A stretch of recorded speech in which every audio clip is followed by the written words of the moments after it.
ابراهیم بیا روشن کنین سابرده رو ببینیم این هوش مصنوعی که میگن چیه. عظما جان، من سوادم به روشن کردن اینجور چیزها که نمیکشه. ای خاک بر سرت، اما کجایی؟ ما همین یه هوش طبیعی رو دستمون مونده، آخه هوش مصنوعی به چه دردمون میخوره؟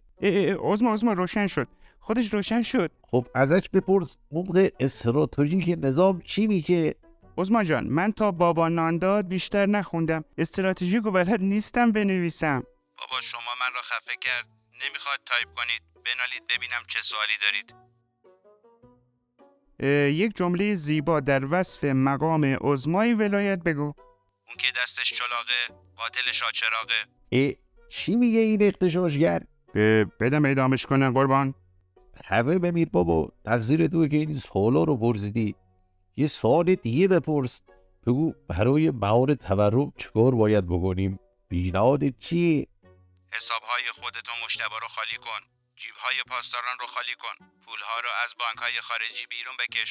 پولهایی که به سوریه و عراق و لبنان و یمن و کلن تمام مصیبت‌های مردم ایران مثل همین تورم در بودن جسم ناقص توست. تو گورت را گم کنی همه چیز درست می‌شود. بزه بابا، فهمیدیم.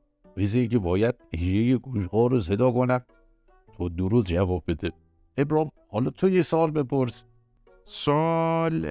الان یک سوال دانش بنیان میکنم.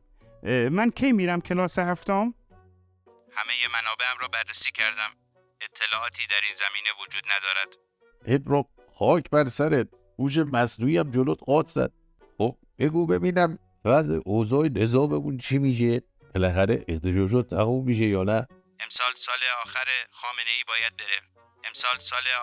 خامنه‌ای باید بره. حدشون ابراهیم چی میگه این؟ حدشون. عظما جان، من به فدای آن گوزمانت چطوری قطع کنم؟ خب من که گفتم سوادم به این چیزا نمیکشه. خامنه‌ای باید بره. امسال سال آخر